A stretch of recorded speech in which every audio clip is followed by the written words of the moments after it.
Hey everybody, Aaron Simmons here. This is Philosophy for Where We Find Ourselves, February 7th, 2023. Again, as a reminder, trying to make a push to cross that 1,000 subscribers here on YouTube, so please get subscribed if you haven't already. Hit the like button. Really try to draw some attention to doing philosophy in public as a thing worth doing.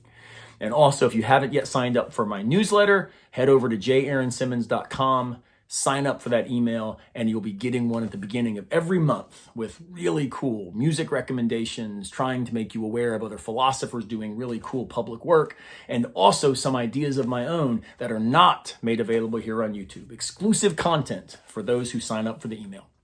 All right, we've been talking about Heidegger, Martin Heidegger, a 20th century German phenomenologist who is a complicated thinker, to say the least. He's also a problematic thinker, as I've hinted at on previous videos. He was affiliated with the Nazis. He was deeply anti-Semitic in ways that are very problematic and evil.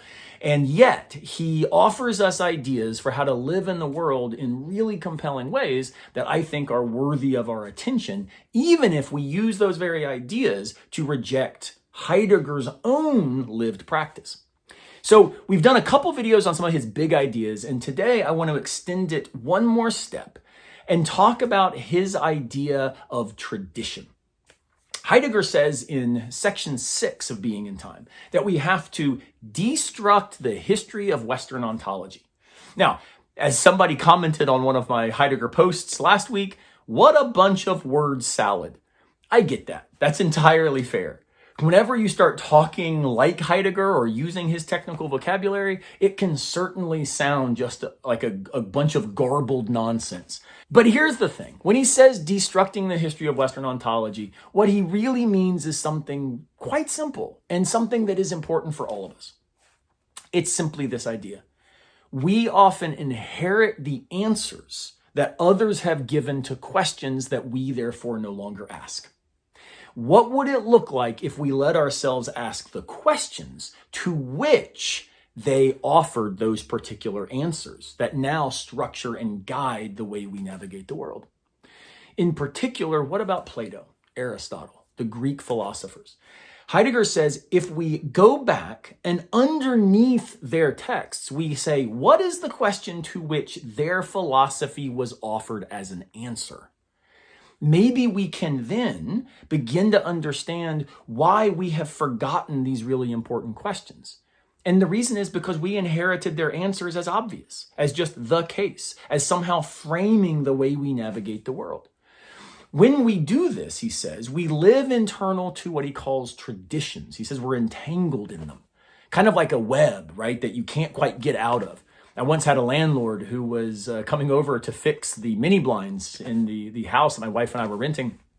And he was kind of a strange character, and he's putting them up, and then I hear him yelling from the other room, and I went running in to see what was wrong.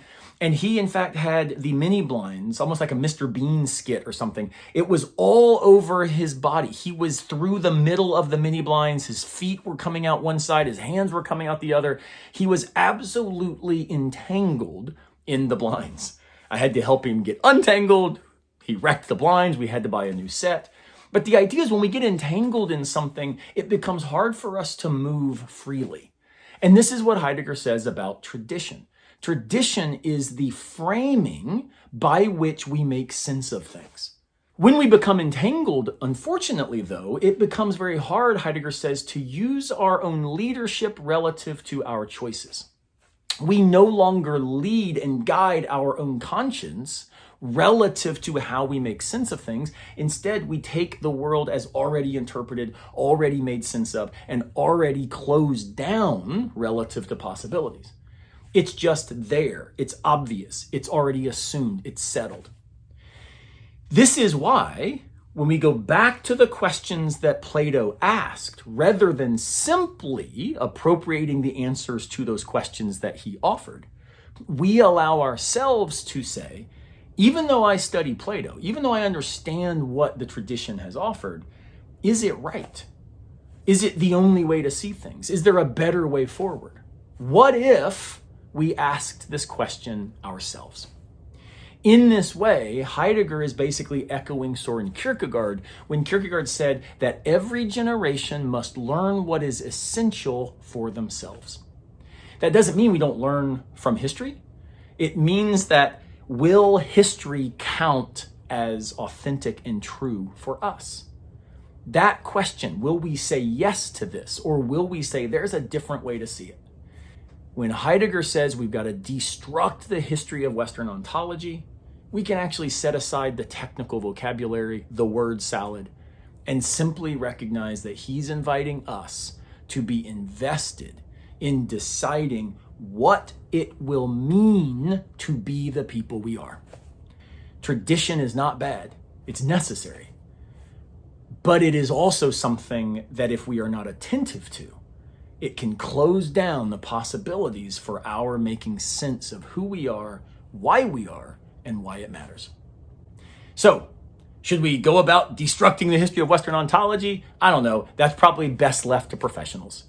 But should we interrogate the assumptions we carry with us every day? Absolutely. That task is something that we do not have to read Heidegger to understand, but understanding Heidegger can maybe make that task a little bit more visible to us where we are. I'll see you next time, unless a piano falls on our heads.